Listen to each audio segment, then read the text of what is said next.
Bueno, quiero dar gracias a Dios por la lectura que tuvo el hermano Arturo. Es el libro de Filemón. Nosotros hoy vamos a hablar del libro de Filemón. Es un libro muy interesante porque más que un libro, pudiéramos llamarle una carta.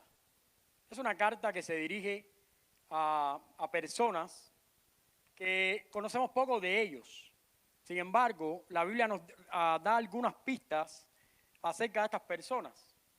Algo que podemos nosotros entender acá es que Filemón, al cual se le dirige en primera persona la carta, es un hombre que es un colaborador fiel de Cristo y un colaborador fiel de Pablo. Es un hombre cristiano, es un hombre que conoce la palabra de Dios. Hay alguien llamado Apia, Arquipo, en fin, parece ser que es un grupo de personas que han decidido comenzar una iglesia. Y parece ser que la iglesia estaba en casa de Filemón. Algo tenemos que saber de Filemón y es que este hombre es un hombre que tiene dinero, es un hombre que tiene posesiones. En la antigüedad, las personas que tenían esclavos eran personas que podían tener cierta economía para sostener a otras personas que trabajaban para él. Probablemente este era un hombre que tenía negocios, era un hombre que tenía algún tipo de trabajo para estos esclavos, y la verdad es que estos esclavos, todo parece indicar que gozaban de cierta confianza con este hombre Filemón. La trama acá es que hay una persona en casa de Filemón llamado Onésimo, que es un esclavo, que escapa, se va del lugar, deja todo ahí abandonado y se larga, y quizás eso trajo como consecuencia que a Filemón le trajo algunas pérdidas. Entonces el apóstol Pablo decide. El apóstol Pablo acá está en un momento de su vida muy singular. Según conocemos por la Biblia, el apóstol Pablo estuvo preso 2 veces. La primera vez, él escribió una serie de cartas, como por ejemplo Efesios, Colosenses. Todo parece indicar que Filemón. Después lo soltaron, lo vuelven a apresar, y ya después de esa segunda prisión ya él no sale más. Ya él después es asesinado, para que ustedes tengan más o menos la idea de lo que estaba ocurriendo acá con el apóstol Pablo. Lo cierto es que este hombre, el apóstol Pablo, conoce en uno de esos momentos en que él está preso, porque las cárceles ahí en Roma tenían una particularidad cuando tú eras un ciudadano romano. Y es que cuando tú eras un ciudadano romano tenías algunos beneficios y derechos que no tenían otras personas. Entonces tú podías tener, ¿vieron cómo funciona algunas cárceles en Latinoamérica? Por ejemplo, si tienes una esposa que tiene un niño, puede ir a vivir contigo, o hay cárceles que le dan el beneficio de poder tener televisor y algunas cosas. Bueno, acá el beneficio es que alguien podía ir a ayudarte, a servirte, a acompañarte por periodos de tiempo. Y todo parece indicar que en algún punto de la historia, Filemón pierde a Onésimo, Onésimo vaga por algún lugar, se encuentra a Pablo, Pablo es apresado y él entonces se convierte en un colaborador en la prisión. Sin embargo, Pablo sabía que la situación de Onésimo era muy delicada, siendo una persona primeramente necesitado de Dios y segundo un fugitivo. Entonces Pablo se enfoca en las dos necesidades principales que estaba teniendo Onésimo. La primera es hablarle del Evangelio. Pablo le habla del Evangelio y este hombre se convierte.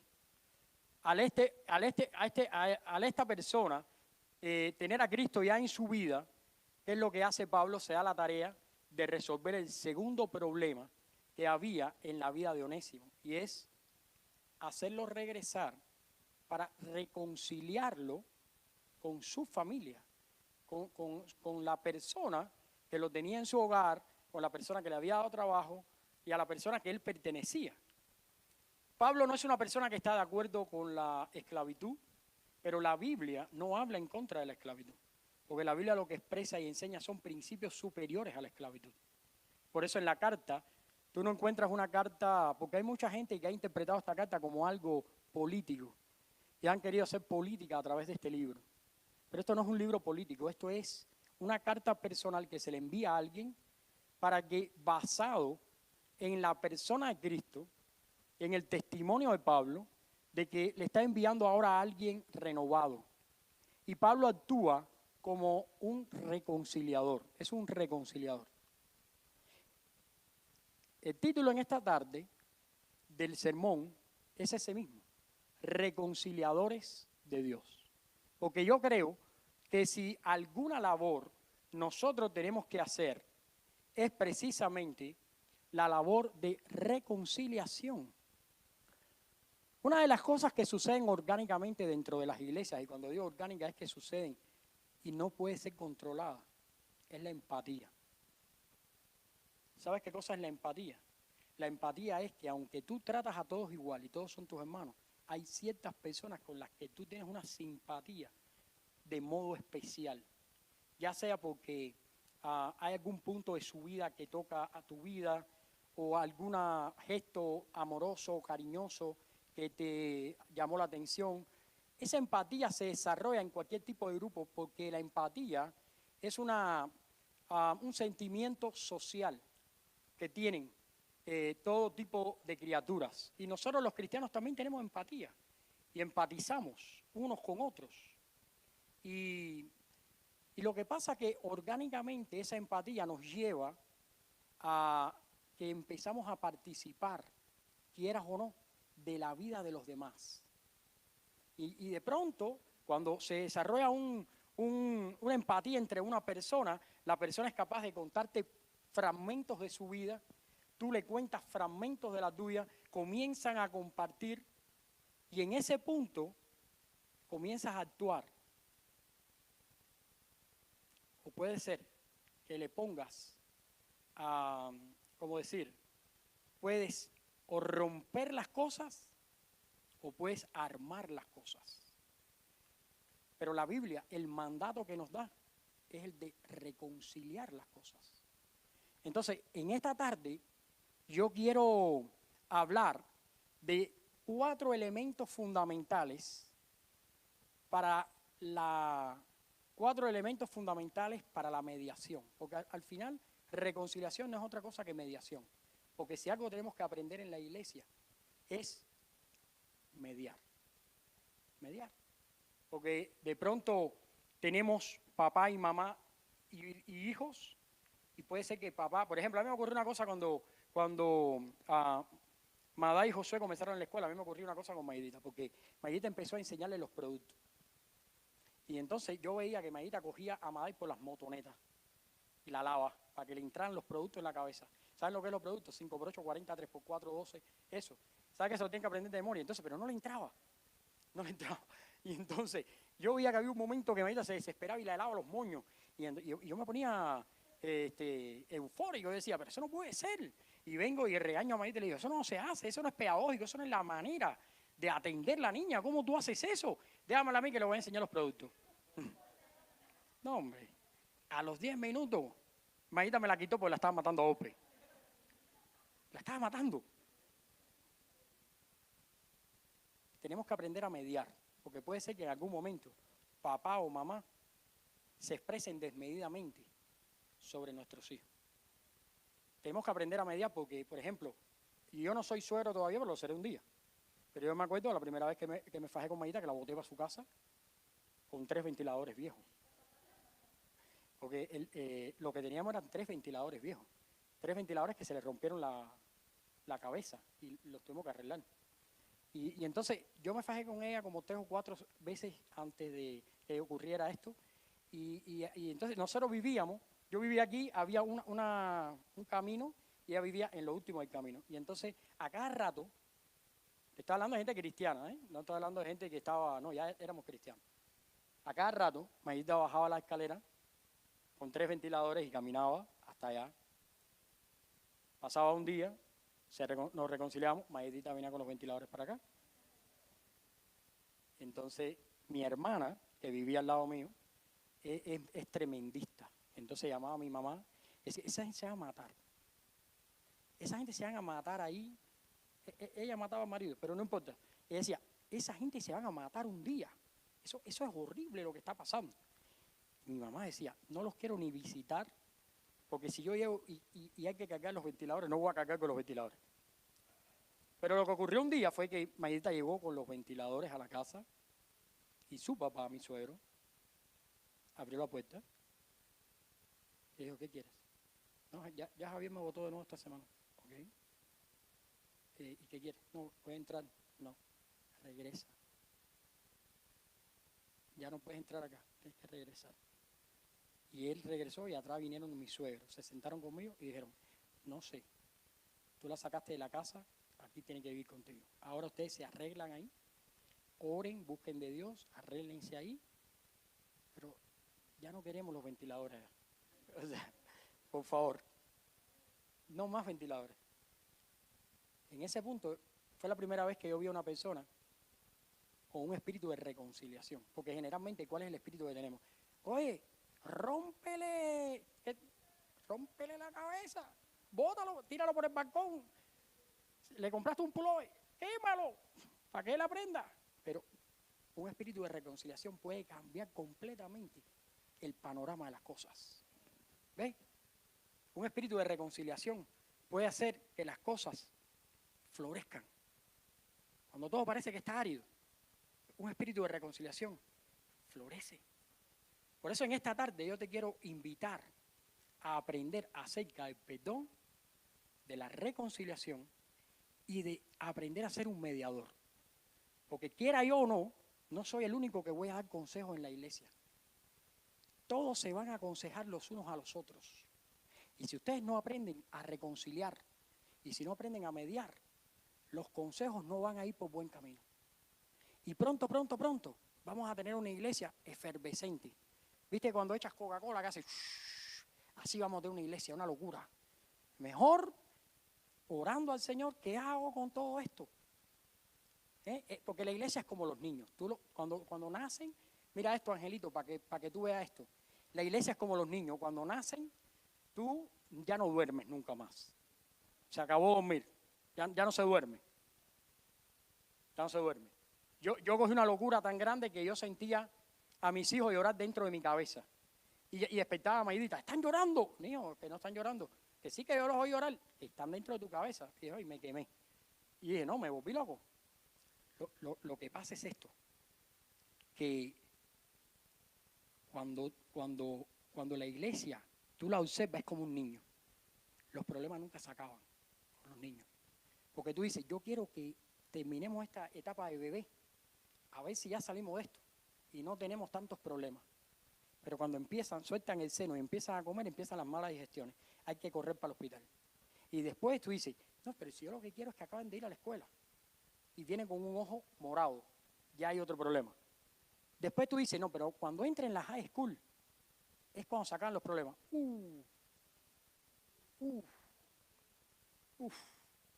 No tienes idea de lo que es la high school. No tienes idea. Yo le diera con un martillo al teléfono de mi hijo. ¿No? Y después, tú dices, no, ahora cuando entre a la universidad, no, ¿qué te cuento? Pero la iglesia es igual. La iglesia comienza con 4.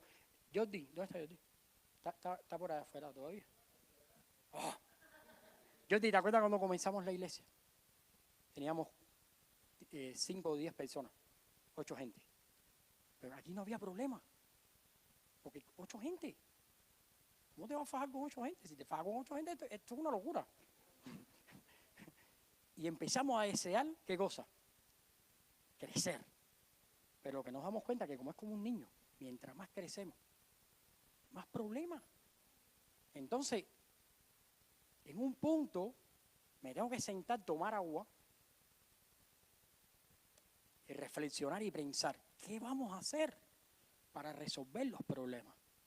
Bueno, hay que enseñar a todos a ser reconciliadores, mediadores y perdonadores. Por eso quiero leerle algo que dijo Thomas Watson. Él escribió hace muchos años y dijo esto: no necesitamos subir al cielo para ver si nuestros pecados son perdonados. Solamente veamos nuestros propios corazones y veamos si somos capaces de perdonar. Si somos capaces de perdonar, seguramente hemos sido perdonados. Fíjense qué interesante. Hay un principio en la Escritura que nunca podemos olvidar, y es este: usted nunca se va a parecer más a Dios cuando es capaz de perdonar a otro. ¿Ve? Porque ese es Cristo. Recuerden que todo trata de Cristo. El mayor ejemplo del perdón es Cristo Jesús. Claro, perdonar tiene implicaciones, pero perdonar trae sanidad a tu vida. Cuando tú perdonas, eso no significa que tú anulas la responsabilidad del otro. Significa que tú estás en paz. Significa que tú estás bien. Significa que tú estás reconciliado con Dios. Ya lo que haga el otro es su problema. Tú estás bien, que tú aprendiste a perdonar. Y eso es lo que nosotros vamos a aprender hoy a través de la carta a Filemón, porque Pablo establece 4 principios, 4 elementos fundamentales para la mediación. Quizás tú ahora mismo estás con un problema con el suegro, con la suegra, con el primo, con la prima, con los tíos, con los hijos, con la esposa, con el esposo, no sé. Puede ser que tú estés en medio de una situación descontrolada y no sabes de qué manera empezar a obrar para que haya perdón y reconciliación. Bueno, te voy a contar a través de Filemón, que quiero que lo veas, cómo el apóstol Pablo ahí establece algunos principios para la mediación. Principios para la mediación. La enseñanza en esta tarde es esta: Cristo es el ejemplo sublime del perdón de Dios. Y ahora cuando veas a Pablo establecer esos principios, te vas a dar cuenta que esos 4 principios son cristocéntricos, porque están basados en la obra y en la persona de Jesús. No son 4 principios psicológicos que Pablo se imaginó, no son 4 principios filosóficos, porque en el tiempo de Pablo había mucha filosofía. Están los estoicos, epicúreos, sofistas, muchas filosofías. ¿Ves? Por ejemplo, si tú me preguntas, ¿qué cosas son los sofistas? Los sofistas es lo que deriva en lo que es el abogado hoy. Porque el sofista de la antigüedad, recuerden que los griegos son conquistados por los romanos. Los romanos son gente agresiva, pero los griegos gente de muchas letras. ¿Qué hicieron los griegos? Pusieron a los romanos a ser los maestros de los hijos de los griegos. Y si vas a ver a Alejandro Magno, su maestro era Aristóteles, el filósofo de Alejandro Magno. Alejandro Magno casi conquistó el mundo entero. Y de donde quiera que conquistaba una tierra y encontraba un animal y encontraba lo que sea, se lo mandaba a Aristóteles. Entonces tenemos muchas obras ahí, filosóficas, de los griegos, por cuenta de que los romanos conquistaron el mundo entero y dieron paso a esa sabiduría. Ahora, el problema es que Pablo nunca utilizó ninguna de esas escuelas, ni la de Platón, ni la de Aristóteles, ni tampoco los sofistas. Los sofistas son los que derivan en los abogados. Ellos decían: no importa si es verdad o es mentira, el arte de convencerte es lo que importa. Entonces, como para ser el César tenías que ir y enfrentar a un senado, ellos lo que hacían era preparar a las personas para defender cosas. Entonces, si tú tenías dinero, tú te buscabas un buen sofista, un buen maestro y preparabas a tu hijo. Y tu hijo era especialista en decirte: esto es verde. Y te convencía. ¿Cómo hacían ellos? Ellos vendían su programa. ¿Cómo lo vendían? Ellos te decían: dime cualquier cosa y te voy a convencer que es mentira. Y después te voy a convencer que es verdad, que todo lo que te dije no era. Eso es lo que hacían ellos. Eso es lo que hacen los abogados hoy. Tú has visto que los abogados van, esta persona mató 600 personas, pero todavía están haciendo un juicio. Y tú te preguntas, ¿pero para qué cosa? Y al final los abogados buscan un pedazo por aquí y una fisura legal y otra cosa, y cuando vienen a ver resuelven el asunto de la mejor manera para el asesino, ¿no? Es así. Bueno, Pablo no usó nada de eso. Pablo usó principios cristocéntricos, bibliocéntricos, para la mediación, para el perdón y para la reconciliación. El primero, Vamos a verlo. Ahí está. Cuando tú vas a reconciliarte, o vas a reconciliar a alguien, o vas a mediar en una situación, lo primero, recepción. Considerando el valor del ofensor para Dios. Cuando yo tengo una situación con alguien, yo tengo que saber que esa persona con la cual yo estoy en desacuerdo tiene un valor para Dios. Que no me puedo dar el lujo de tratarlo como sea. Que no vale que yo ponga a maltratar a nadie, porque así como yo tengo un valor delante de Dios, la otra persona también lo tiene. Y vamos a ir a los versículos del 8 al 11.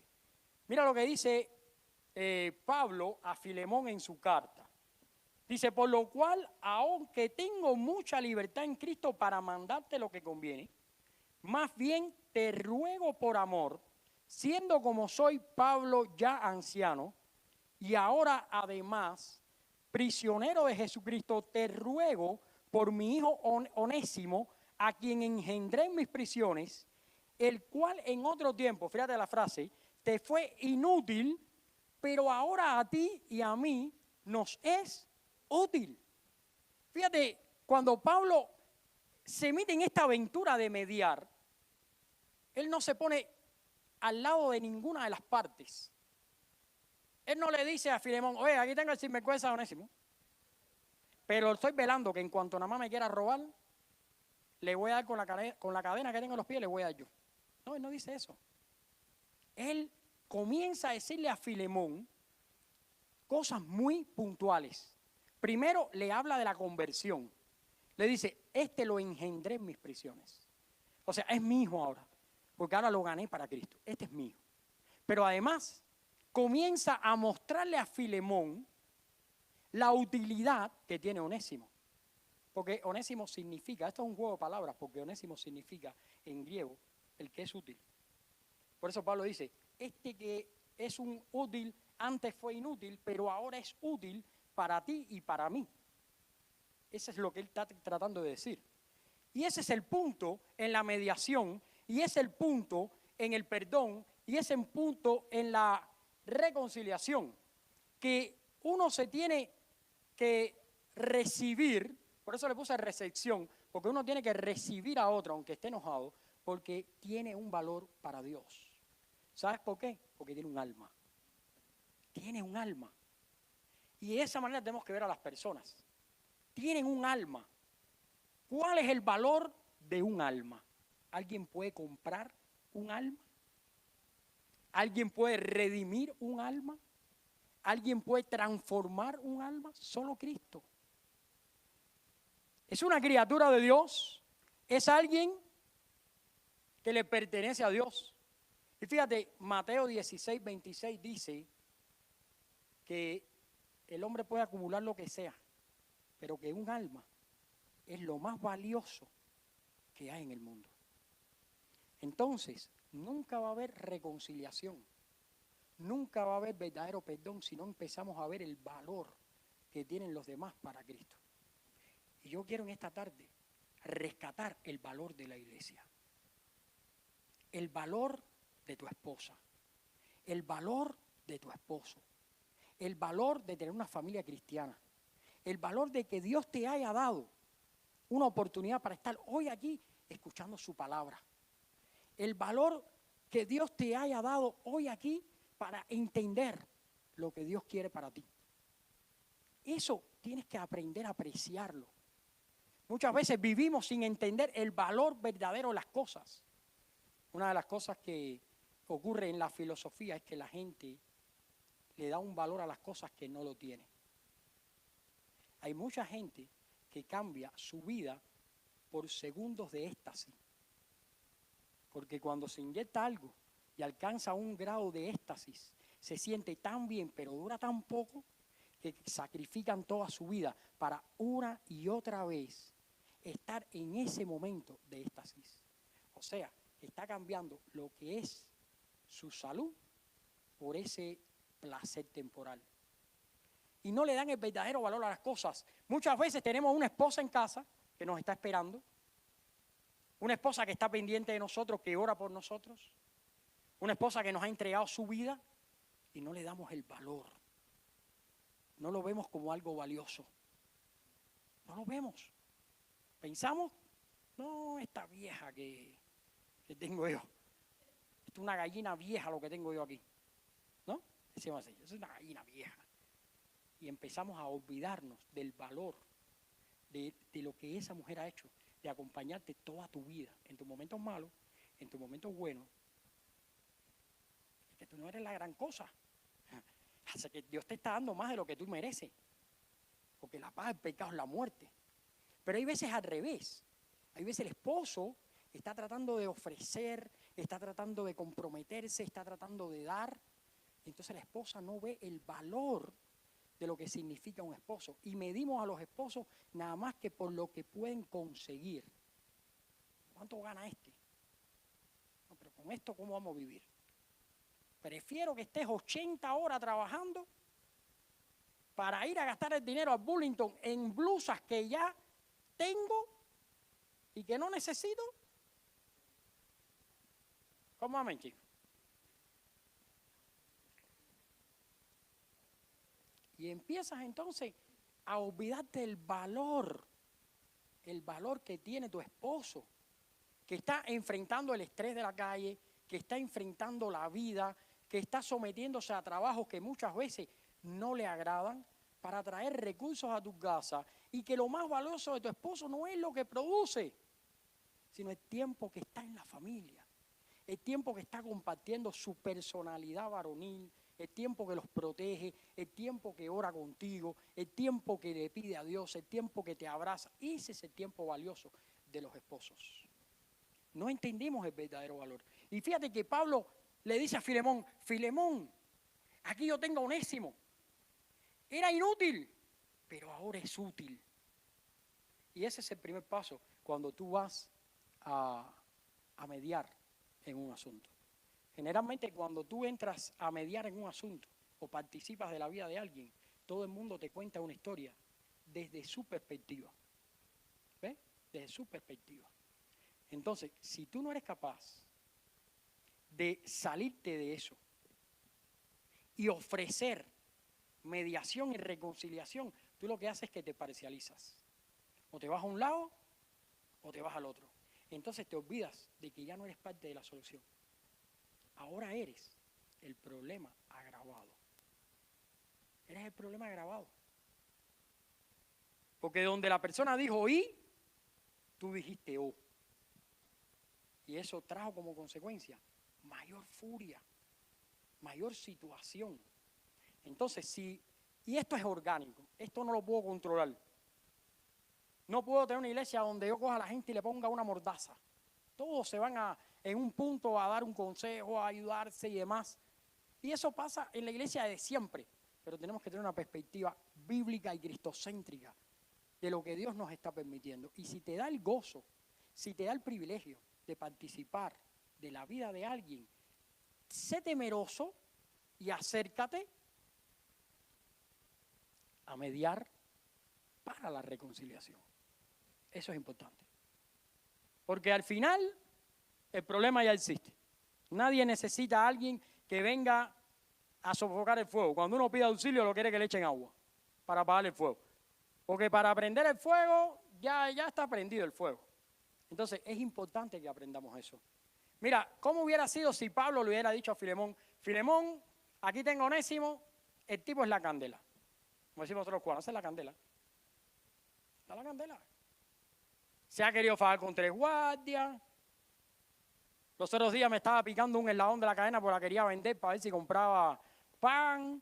Y entonces la cadena me queda muy corta, me tiene el pie obstinado, no me deja dormir, nada más se está quejando.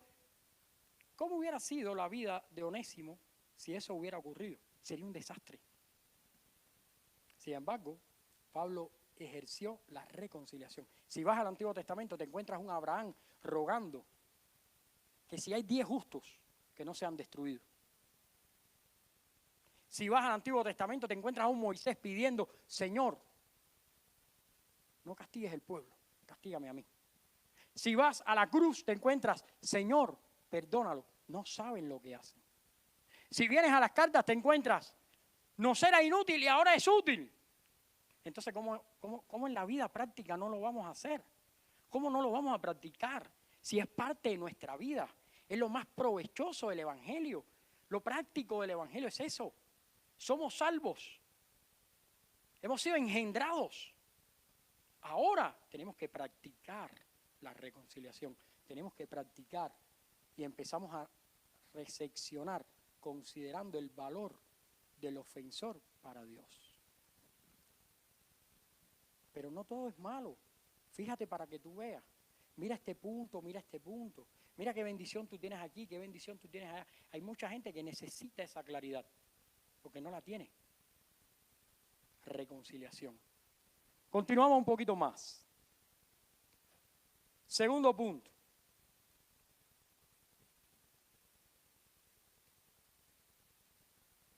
Reconciliación con el ofensor, considerando su nueva posición, ¿en qué? En Cristo. Bueno, vamos a ir al versículo de 12 al 14. Miren lo que dice ahí la palabra. Dice, el cual en otro tiempo te fue inútil, pero ahora es útil, el cual vuelvo a enviarte, tú pues recíbelo.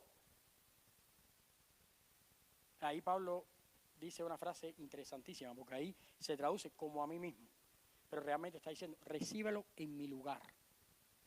Yo quisiera retenerle conmigo para que en lugar tuyo me sirviese en mis prisiones por el Evangelio. ¿Te das cuenta que le está diciendo a Filemón ahora que este Onésimo tiene una nueva posición en Cristo? Ya ahora es un servidor, es alguien útil, es ahora alguien que él quisiera retener por su servicio, pero que está respetándolo y se lo envía. Y se lo envía para que sea capaz de recibirlo como a él mismo. Ahora, cuando nuestra perspectiva a la hora de tratar los problemas no es la perspectiva de la reconciliación, lo primero que se nos olvida es que todos y cada uno tenemos una posición en Cristo. Mira, la gente suele ser cruda con la doctrina, ¿no? O sea, muchas veces no entendemos que en la iglesia estamos creciendo todos, que en la iglesia estamos aprendiendo todo, que por supuesto necesitamos la sana doctrina, pero todos tienen que aprender poco a poco. Si una persona se expresa y dice algo y a lo mejor no está bien, hay que ayudarle para que crezca, no otra cosa. Entonces, en ese punto, yo quiero que empecemos a mirarnos como personas que le pertenecemos a un mismo Dios y que tenemos un mismo Padre. Considerarnos en la posición que tenemos como cristianos. Porque un hermano no tenga la misma opinión que yo, no merece la horca, ni merece la muerte, ni merece quemarlo porque es un hereje o lo que sea. Es simplemente alguien que necesita aprender. Es simplemente alguien que se necesita ayudar o que tiene una posición en Cristo. Y fíjate cómo Filemón empieza a recibir de Pablo, en vez de críticas de Onésimo, palabras que le cambian, lo deben haber sorprendido. Porque le dice, recíbelo como a mí mismo. Oye, mira, tuve un problema una vez con una persona. Y lo voy a decir porque esa persona nunca más la voy a ver. Y eso fue en Cuba hace más de 20 años. Una persona, en Cuba, todo el mundo se quiere fugar de Cuba, ¿no? Cuba es como una prisión grande, todo el mundo se quiere ir de Cuba. Da lo mismo para donde tú te vayas, no importa. Gracias a Dios. El tema es que, la cosa es que te tienes que ir, ¿no? Entonces, si te invitan para Sudáfrica, tú te vas para Sudáfrica. Si te invitan para Alaska, tú te vas para Alaska. Entonces tú vas, por ejemplo, a Alaska y hay un restaurante cubano. Y te sorprende, pero ahí están los cubanos. Y vas a Argentina y ahí están los cubanos. En la Patagonia, ahí mismo, ahí, al lado de la Patagonia, ahí están los cubanos. ¿Por qué? Porque nosotros estamos presos, los queremos escapar para donde sea. Medio Oriente, nos vamos para Medio Oriente, no importa. Allá en Marruecos, ahí hay cubanos también. Pero yo tengo una persona en la iglesia que era una persona horrible, horrible. Es una persona que conflictiva, maltrataba a las personas, pésimo testimonio, algo horrible. Pero esa persona, yo tenía allá en Cuba, venían de aquí, de los Estados Unidos, gente a verme allá, amigos que yo tengo, y nos llevaban cosas para la gente de la iglesia y las repartíamos y todo. Y una muchacha de las que va para allá se hace amiga de esta persona, que es de la iglesia, y le dice, vamos a ir a un viaje misionero a África. ¿No? Y ella dijo, no, me voy para África. Pero nada más faltaba una cosa, que yo le diera una carta de recomendación.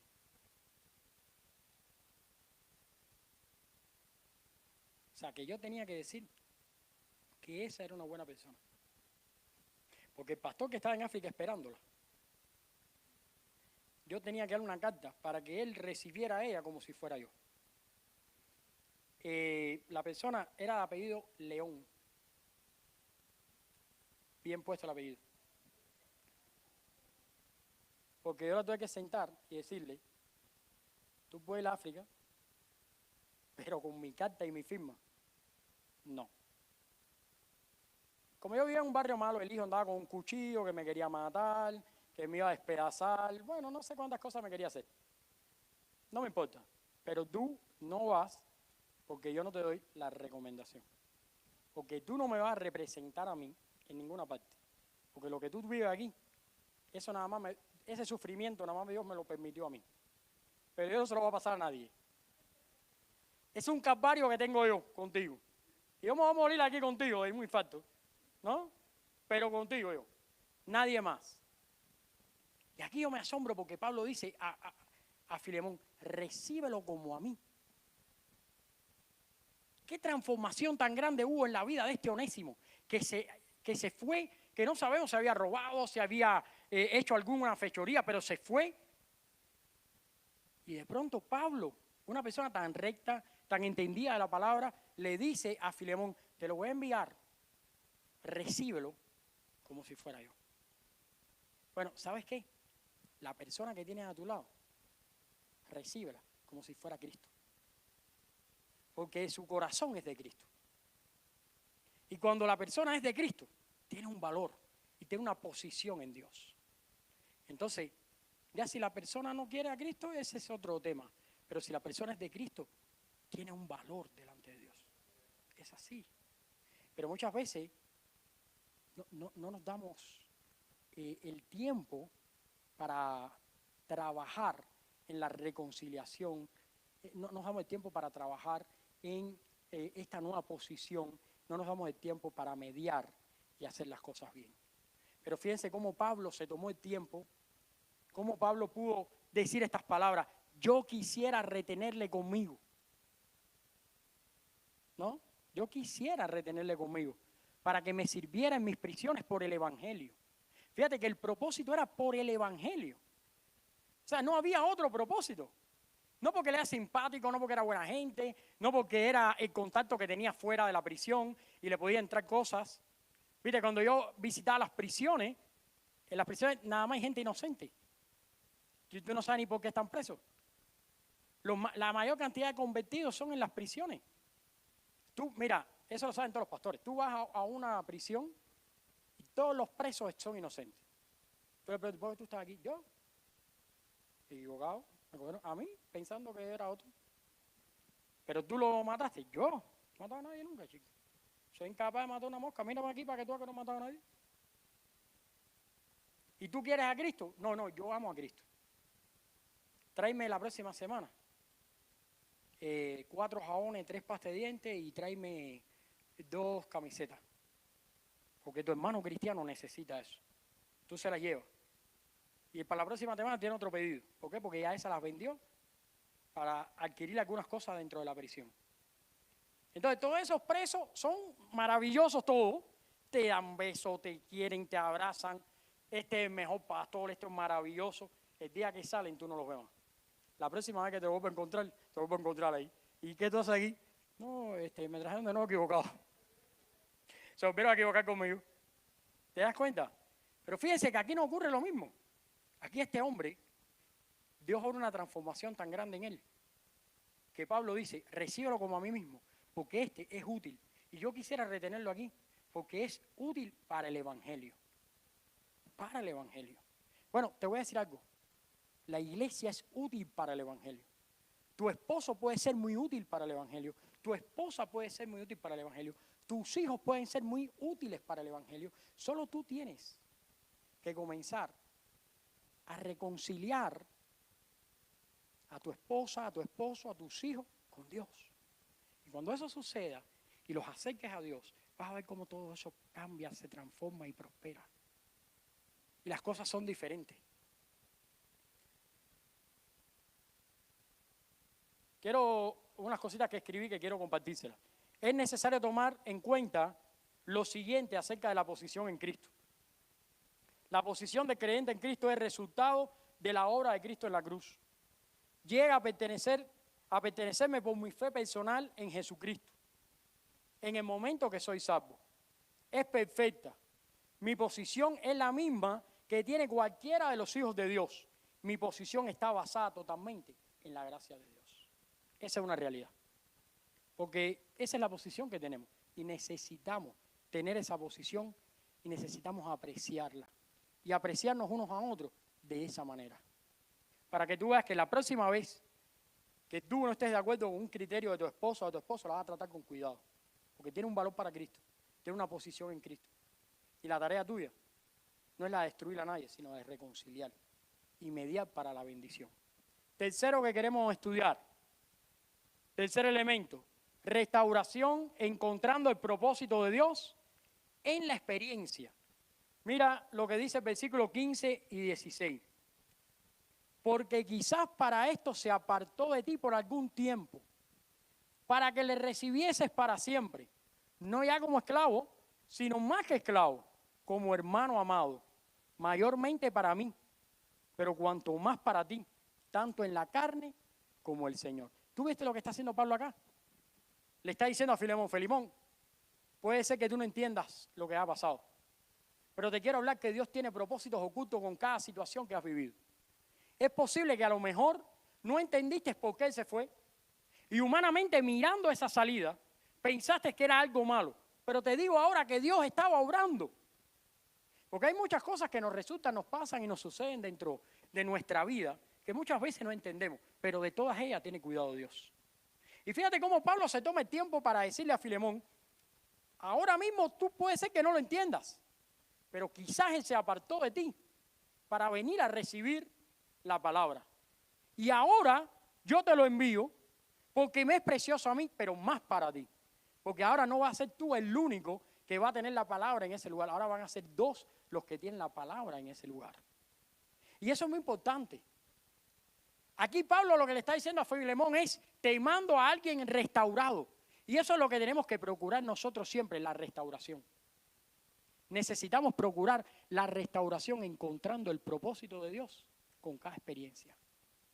Detrás de cada persona hay un propósito de Dios.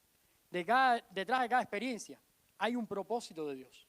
Mira, hay veces que hay gente que dice, pastor, ya no voy a ir más a tu iglesia. Me voy para otra iglesia. Me voy. Y yo digo, ok, o sea, ya terminé. Hasta ahí se cumplió mi tiempo contigo.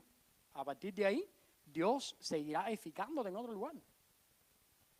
Pero yo al menos estoy tranquilo, cumplí el propósito. Lo malo es estar aquí sin propósito. Lo malo es estar aquí y las cosas no van a ningún lado. Aquí no sucede nada. Aquí simplemente venimos, cantamos, escuchamos una palabra ahí medio aduladora y nos vamos y seguimos igual. No. Mientras estamos acá, estamos persiguiendo el propósito de Dios. Algunos días van a ser peores. Algunos días van a ser mejores. ¿Por qué? Porque el propósito final de todo lo que estamos haciendo es la restauración. Y necesitamos encontrar el propósito de Dios en cada experiencia para poder restaurar. Se lo digo yo porque lo estoy viviendo con mi hijo. Se lo digo yo. Paso a paso veo la restauración. Paso a paso veo lo que Dios está obrando. Paso a paso veo lo que Dios está haciendo. Quiero decir esto, no solo le escriben de la escuela, sus maestras le escriben. Le doy gracias a Dios por eso. Hermanos de la iglesia le escriben. le animan. Una bendición. Es una bendición. ¿Por qué razón? Porque hay un propósito de restauración. Aquí hay hermanas que oran por mí. Una restauración. Y no es que está perdido ni en el mundo ni nada, pero igual necesita crecer. Necesita. Y esa oración tenemos que tenerla los unos por los otros. Tenemos que tenerla los unos por los otros.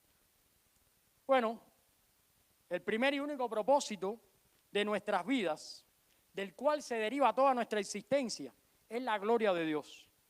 Vivimos para la gloria de Dios y el propósito es ser restaurados para la gloria de Dios. Curiosamente somos capaces de glorificar a Dios porque primero Él nos dio gloria a nosotros. En nuestra condición caída, el pecado nos separa de Dios y hace que sea imposible glorificarle por nuestras propias cuentas.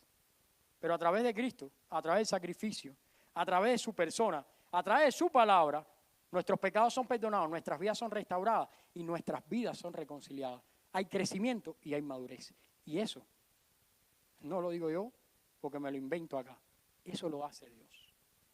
Y por último, y con esto quiero casi terminar, lo último que hace Pablo es restitución de los daños causados. Vamos a ir al versículo 17 al 19. Porque Pablo sabe que el perdón sin restitución no es real. Oye, si alguien te dice, te perdono, pero no te restituye, no hay perdón. El perdón lleva restitución. Y vamos a ir al versículo 17. Dice, así que si me tienes por compañero, recíbelo con mí mismo, y si en algo te dañó o te lo debe, ¿qué es lo que dice? Ponlo a mi cuenta.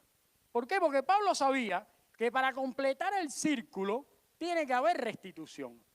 Para completar el círculo de la mediación, no solamente tiene que haber que las personas se perdonen, que las personas se aplaquen su ira, no, tiene que haber restitución al propósito original de Dios. Si son un matrimonio, tienen que funcionar como un matrimonio, porque eso es restitución. Si es un niño cristiano, tiene que funcionar como un niño cristiano. Si es una persona cristiana, tiene que funcionar como cristiano. Tiene que haber restitución. Tiene que haber, no hay otra manera. La restitución es un concepto bíblico olvidado.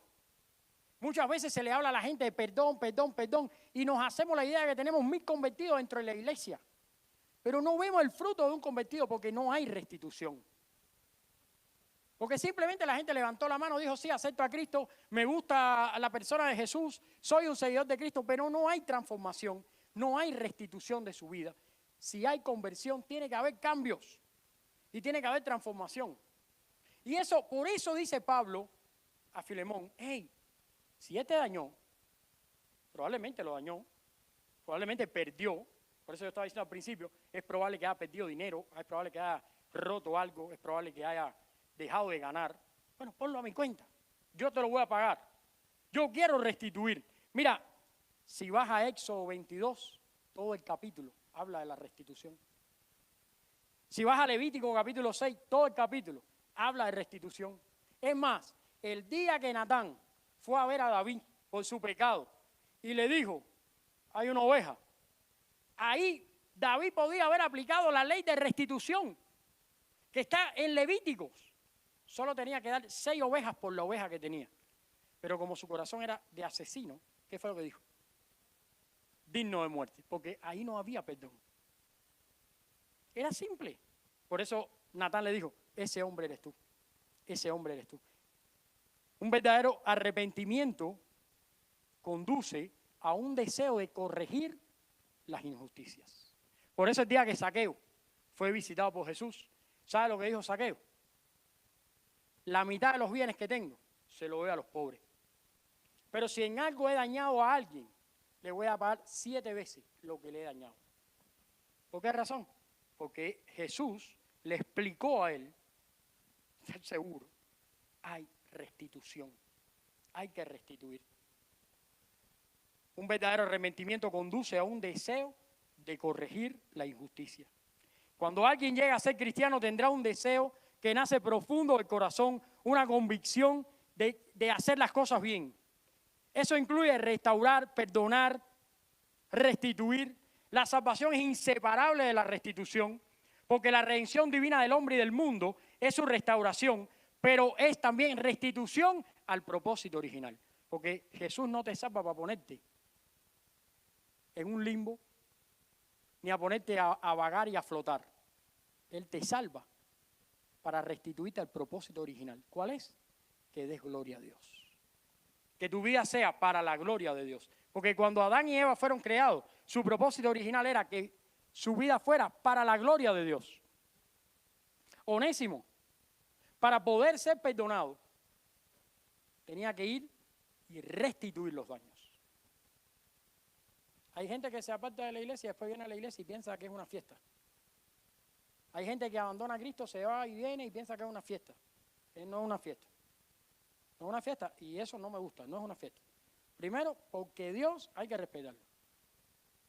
Y segundo, tiene que haber restitución, porque si es verdadero arrepentimiento, el arrepentimiento produce cambios. Y tiene que haber restitución, si no, no hay nada. Si no, no te creo ni la mitad del discurso. ¿Ves? Así de sencillo. ¿Por qué? Porque he gastado mi vida en esto. A lo mejor dedicaste tu vida a mirar las palomas volando. Yo he gastado mi vida aquí. Lo cual significa que de electricidad, bueno, está bien, no sé nada. Me hablas de los techos, tampoco sé nada. Pero de esto conozco algo. Y si algo conozco es que la transformación produce, que la conversión produce transformación. Tiene que haber restitución. Tiene que haber propósito original de Dios en nuestra vida. La salvación es inseparable de la restitución. Quiero concluir con estas palabras. Así como Cristo aboga por nosotros ante el Padre, también Pablo, con Filemón en nombre de Onésimo, asumió su deuda. Incluso animó a Filemón a recibir a Onésimo como a sí mismo. Cuando un cristiano ve y anticipa la necesidad de reconciliación entre otras personas, es apropiado mediar para la paz. Pablo ya había mediado antes, en 2 Corintios. Él mismo había recibido esta gracia de historias y de otras, de esta historia y de otras. Vemos que un amigo puede ayudar a la parte ofendida a perdonar. La próxima vez que tú tengas la bendición o el privilegio de participar en la vida de alguien o tú tengas una situación, te animo a que vayas a Filemón y establezcas esos pasos para tu vida o para quien estés ayudando, para que las cosas caminen y sean restauradas al propósito original. Porque al final del día, de eso se trata esto. De eso se trata esta historia. Querramos o no, el malo echado en el infierno de fuego y el de Cristo a la presencia de Dios. No hay otro. Jesús lo dijo. 2 estarán cegando, uno será dejado, el otro será tomado. 2 estarán durmiendo. Es un matrimonio. 2 estarán durmiendo. Uno será dejado, el otro será llevado. No hay de otra. Necesitamos vivir conforme a nuestro propósito original. Que el Señor les bendiga. Vamos a orar. Padre, gracias te damos en esta tarde, porque tú eres bueno y para siempre es tu misericordia. Te ruego que bendigas tu iglesia y que vivamos también con un sentimiento siempre de reconciliación, de amor, de restitución, de perdón. Ayúdanos a vivir para tu gloria. En el nombre de Cristo Jesús. Amén.